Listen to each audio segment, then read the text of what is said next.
बहुत वर्षों के बाद ये कहानी सुना रहा हूं। मेरे जीवन में कुछ घटनाएं हैं जो कि बहुत इंप्रेस करती हैं मुझे। उनमें से ये एक कहानी है। एक किसान था और उसके एक गाय थी। उसके पास जो गाय थी उससे बहुत प्यार था, लेकिन एक दिन ऐसा आया जीवन में, खेती में इतना नुकसान हुआ कि गाय के खिलाने के लायक भी उसके पास चारा नहीं रहा, खुद के खाने को भी नहीं है। और उसने तय किया कि गाय को बेच देना चाहिए। जब मैं खिला ही नहीं पाता हूं तो क्या करूं। और जब जब भी उसके मन में ये बात आती थी कि गाय को बेच दूं, तो ऐसा लगता था जैसे किसी ने छाती में और भाला चुभो दिया, इतनी पीड़ा होती थी। और जब जब उसके मन में ये आता था कि ये सुख से रहेगी, किसी को बेच दूं, वहां अच्छे से खा पी लेगी, मेरे पास तो भूखी पड़ी रहती है, पानी पिला पाता हूं, तो बेचने की बात भी बहुत तरतीब देती थी। फिर उसके मन में आया कि क्यों ना मजदूरी कर लूं। एक किसान को इससे ज्यादा दुखदाई बात क्या हो सकती कि उसे मजदूरी करना पड़े। पर क्या करें, अपने लिए नहीं, जिसे अपने आश्रित रख रखा है उसके चारे के लिए, और मुझे मजदूरी कर लेनी चाहिए। और वो शहर चला जाता है। शहर में एक सेठ के यहां पर चौकीदारी का काम उसे मिल जाता है। और एक दिन बातों के दौरान सेठ जी उससे कहते हैं कि क्यों भाई, तुम तो गांव के हो, यहां दूध की बहुत दिक्कत होती है, अगर हो सके तो कोई गाय का इंतजाम कर दो। उसको तो जैसे मन की बात मिल गई। उसने कहा बहुत अच्छा रहा, मैं गाय को भी यहीं ले आता हूं, सेठ जी के यहां पर रहेगी, मैं उसकी देखरेख करता रहूंगा। और ले आया वो गाय, ये कहकर के कि किसी और की है, आप ले लीजिएगा। जब गाय की रस्सी सेठ जी के नौकर के हाथ में पकड़ाने लगा, तब गाय ने बहुत कातर दृष्टि से उसकी तरफ देखा कि सौंप रहे हो, आज तक तो निभा, आज किसी और के हाथ में सौंप रहे हो, ठीक है चली जाती हूं। मुड़ मुड़ करके उसने कई बार देखा कि कह दो एक बार कि हां चली जाऊं, बहुत कठिन है। और उसके सिर पर हाथ रख करके किसान ने कह दिया कि हां जाओ। बहुत कोशिश की किसान ने कि सेठ जी मुझे ही उस जगह पर रख दें, मैं गाय की सेवा करते रहूंगा, अलग से नौकर लगाने की आवश्यकता नहीं पड़ेगी। पर सेठ जी को इतना ईमानदार चौकीदार कहां से मिलता, इसलिए सेठ जी ने तो उसको चौकीदार का काम सौंपा, गाय के पालन पोषण का काम दूसरे नौकर के जिम्मे सौंप दिया। लेकिन दूसरे दिन हल्ला मच गया कि 15 सेर दूध का वायदा था कि गाय 15 सेर दूध देगी, लेकिन वो तो 1 सेर भी नहीं दे पा रही है। बुलाया गया किसान को कि बेईमानी करते हो, कह रहे थे 15 सेर देने वाली गाय दे रहा हूं और वो तो जरा भी दूध नहीं दे रही। किसान ने कहा लाओ। गाय के माथे पर हाथ रख के कहा कि बहन, मेरी लाज तुम्हारे हाथ में है, इसमें अब तुम कमी मत करना। कि गाय क्या समझे कि तुमने उसे बेच दिया है कुछ पैसों में।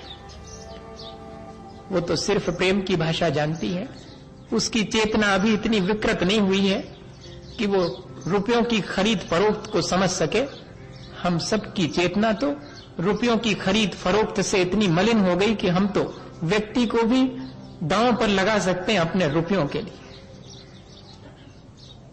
लेकिन उस गाय के भीतर अभी इतनी मलिनता नहीं आई थी। दूसरे दिन थोड़ा बहुत दूध दिया तो दिया, मार भी खाई, पर दूध नहीं दे पाई। और एक दिन से ऐसा हुआ कि जहां वो चौकीदार बैठा करता था, सुबह सुबह मालूम पड़ा कि उस ड्योढ़ी पर बहुत सारा दूध बिखरा हुआ है। अब तो किसान की नौबत आ गई। बुलाया गया कि पता करो ये दूध, इसके मायने हैं कि तुम शायद रात में लगा लेते होगे और तुम ही ऐसा सब कर रहे हो। पता करो ये दूध यहां जहां तुम बैठते हो दरवाजे पर, वहां कैसे गिरा, कब गिरा।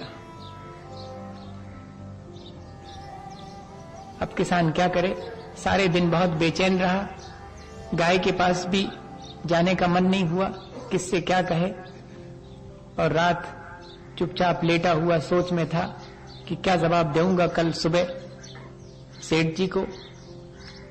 कि इतने में उसे अपने आसपास किसी के आने की आहट सुनाई दी।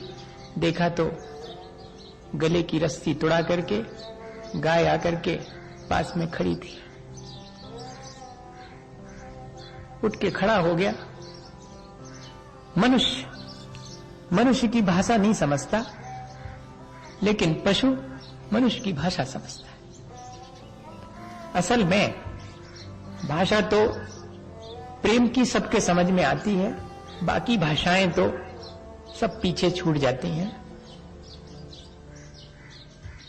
और गर्दन झुकाए खड़ी है, क्या कहती है कि गलती मेरी है, वो जो दूध फैला था वो मेरा ही था, मैं उनको दे नहीं पाऊंगी। तुम कहते हो कि मैंने तुम्हें कुछ रुपयों में बेच दिया है, सो अब वे सेठ मेरे मालिक हैं, सो वे मेरे शरीर के मालिक हो सकते हैं, मेरी आत्मा के मालिक तो नहीं है। मेरी आत्मा की मालिक तो मैं हूं, और मेरी आत्मा तो उसे ही दूध देगी जिसका मेरे से प्रेम है।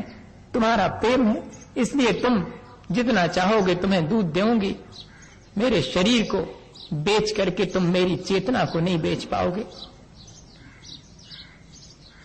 दूसरे दिन कहते हैं, कहानी में लिखा कि सेठ जी के पैर छू करके और किसान अपनी गाय लेकर अपने गांव वापस लौट गया और कह गया कि गाय जितने में बेची थी एक एक पैसे पाई चुका दूंगा, लेकिन ना अब आपकी यहां नौकरी करूंगा और ना गाय आपको बेच पाऊंगा। मैं रूखी खा करके और रह जाऊंगा, लेकिन अपनी चेतना को मलिन नहीं होने दूंगा।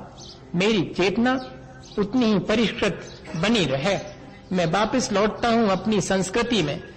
इस शहर ने तो मेरे जीवन को विकृत ही बनाया, इन सुख सुविधा के साधनों ने तो मुझे मलिनता ही दी है। मैं तो अपने उस चेतना के उज्जवल और निर्मल स्वभाव की तरफ, गांव की तरफ लौटता हूं। गांव की तरफ लौटना एक प्रतीक है, अपनी संस्कृति की तरफ लौटना, अपने भाईचारे और अहिंसा की तरफ लौटना। हम लोग तो धीरे धीरे करके और अपने जीवन में ऐसे संसाधनों का उपयोग कर रहे हैं जिससे कि दूसरे का भी अहित हो रहा है, साथ में हमारी चेतना भी मलिन होती चली जा रही। क्या हम वापस लौटना पसंद नहीं करेंगे? वापस अपनी चेतना में, अपनी चेतना के उस निर्मल स्वभाव में, अपनी प्रकृति में हम प्रयत्न करें तो जरूर लौट सकते हैं।